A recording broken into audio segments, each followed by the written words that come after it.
Shalom, selamat pagi yang yang terkasih dalam Tuhan Yesus Kristus. Kita berjumpa kembali renungan Carpe Diem HKBP Bumi Anggrek.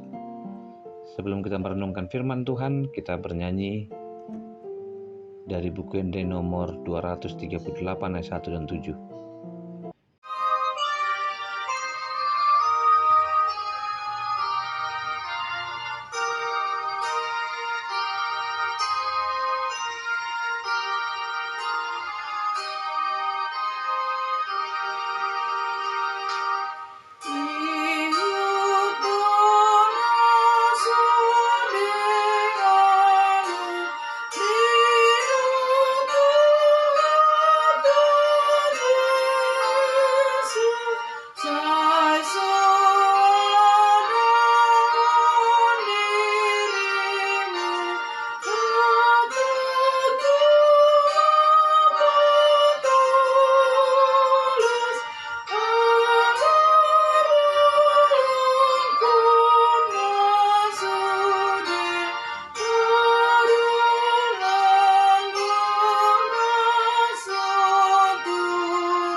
Firman Tuhan untuk hari ini Rabu tanggal 22 Mei 2024. Tertulis dalam Injil Matius pasal 19 ayat 30. Tetapi banyak orang yang terdahulu akan menjadi yang terakhir, dan yang terakhir akan menjadi yang terdahulu. Demikian firman Tuhan. Amanginang yang terkasih dalam Tuhan Yesus Kristus, apa kabarmu hari ini? Berharap kebaikan dan sukacita dari Tuhan menyertai perjalanan kita.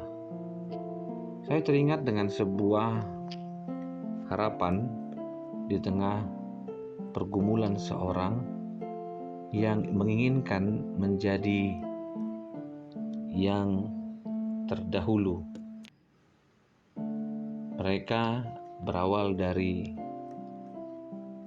kepermulaan menjadi yang terdahulu. Berbicara tentang kerajaan Allah, tentu kita tahu bahwa tidak seperti apa yang dikatakan oleh orang banyak, bersakit-sakit dahulu, berenang-renang kemudian.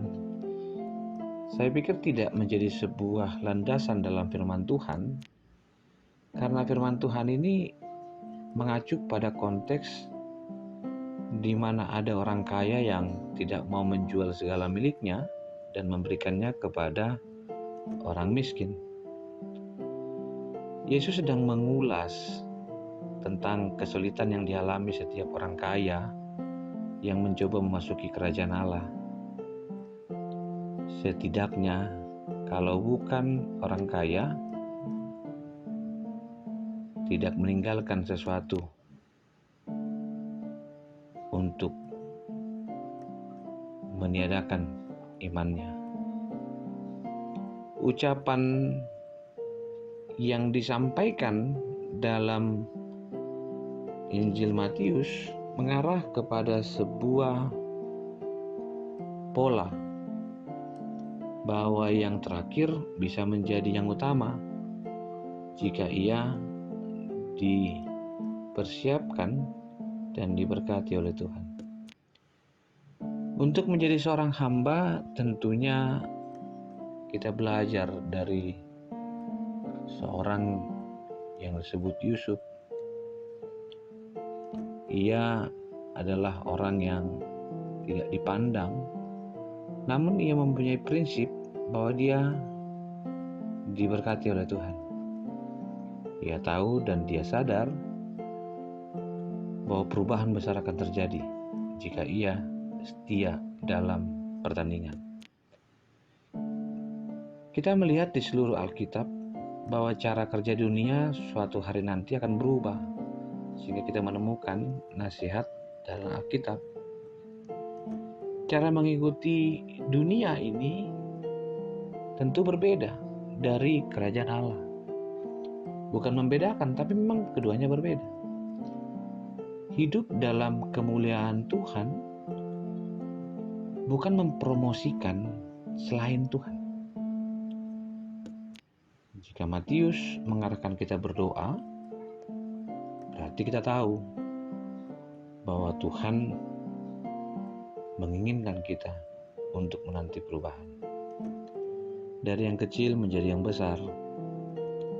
Karena itu, mari serahkan pergumulanmu kepada Tuhan, dan biarlah kehidupan kita didengar oleh Tuhan, dan kita mendapati bahwa ada upah yang sedang kita kerjakan. Kita menjadi orang yang mampu menjadi berkat ketika kita diberkati, dan itulah bagian utama dari hidup yang bekerja, karena mereka akan menerima apa yang menjadi bagiannya. Mungkin bagi kita berbicara tentang apa yang baik tidak melulu berbicara bagaimana menjadi yang terbaik, tapi yang baik itu tentu akan menjadikan orang mengerti ada harapan yang sedang dikerjakan. Kita melakukan pekerjaan baik bukan untuk masuk surga, melainkan pekerjaan baik adalah panggilan. Mari kerjakan bagianmu, supaya firman Tuhan dalam bahasa Bataknya dikatakan dalam perbandingan parpudi dan parjolo akan menjadi yang terdahulu.